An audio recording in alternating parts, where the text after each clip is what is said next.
Sikubingelele sikwamukele mbukeli weMakhiwa TV. Usukini namhlanje ke besiza kwena ke sibukhoma eMthashane FET College kodwa ke campus ela eFryhead umkhandlu weZululand District Municipality uhambisana ke nemeya yomkhandlu uMB Khumalo bebezokwethula ke uhlelo ke lokuqoqumezela abafundi ukuthi ke bahambe ke beyobhalisela ke ukuvota njengoba sazi ukuthi kulonyaka lo kuzobe kuvotelwa ke ohulumeni ke basekhaya ama local government elections. Okunye kokuthe kwenzeka namhlanje mhlawumbe okubaluleke kakhulu kuthulwe ke wethulwe ke iskipha esine barcode la abafundi bazokwazi khona ukuskena ke bese bayahamba ke bebhalisela ukuvota. Kumeya womkhandlu iZululand District Khumalo ukubekeke lokhu ke njengento elula ezosiza kabafundi ukuthi bengayi kuyofola kolayini noma ke emakhaya abazali bengayi kuyofola kolayini bakwazi ukubhalisa ke ukuvota behlezi emakhaya. Kubaluleke kabi ukuthi abantu abasha babhalise ngoba ukubhalisa kwenza ukuthi uma usunothando lokuvota ukwazi ukuyovota, kodwa uma ufikelwa uthando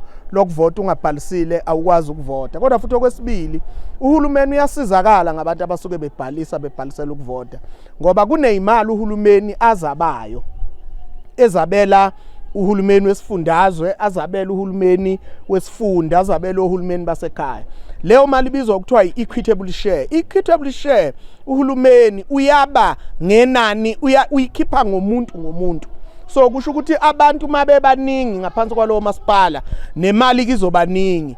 Uma abantu bebancane ngaphansi kwalowo masipala kanti ababancane baningi kungukuthi ababhalisile yiba abancane uhulumeni uzokhipha imali encane. Bese sibona amatoyitoyi egcwele yonke indawo bethi abantu abayitholi service kanti labo bantu uthola bakubhalisela ukuvota futhi kabavoti. Silapha kuzokhuthaza lokho ke nokumukela inyanga yabantu abasha. Sesiqala inyanga abantu abasha sifisa ukuthi abantu abasha bavelele abanamakhono bawaveze.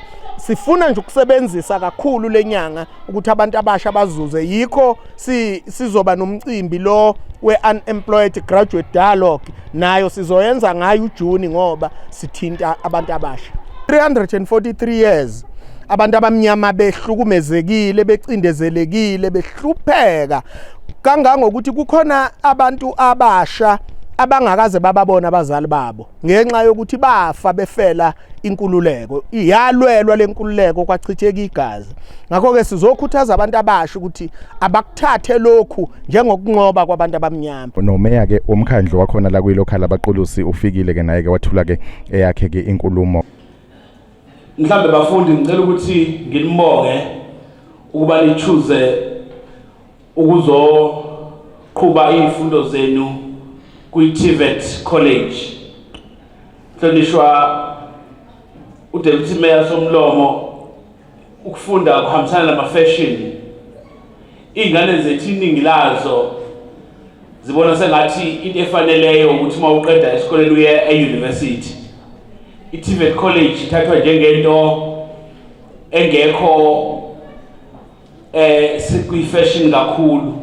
Uthola ingane zethu zizeyilale emabhentshini eThekwini ziyofuna ukungena ema-universities.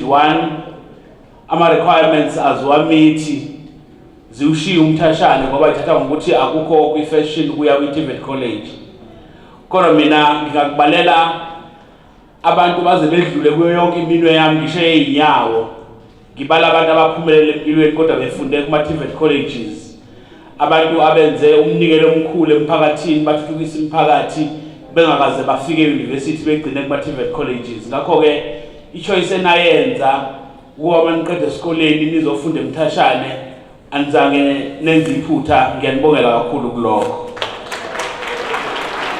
Kepha thina njengabantu abaku-local government uma kuthiwa kuphuma i-position kukhulunywa ngokuthi kufuneka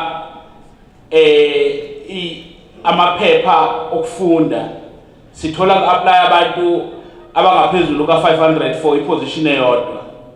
Kodwa odabeni lokuba kuma-skills are-required by i-sector sisashoda kakhulu futhi yikho nje ngibonga kakhulu no-Mrs. Krokam ukuba kubukeka uMthashane umuva towards the right direction. Ukuba bathi bekade bene-business unit bese bevula kakhulu futhi bukeka befocusa kakhulu kwi-business kwi-faculty kuma-faculties la ikakhulukazi amakhono.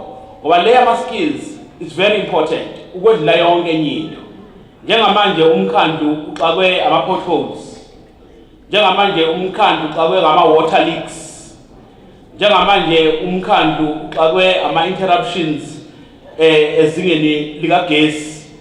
Bonke laba bantu abalana namhlanje iningi labo bazofuna amakhono azoba isisombululo ezweni lethu.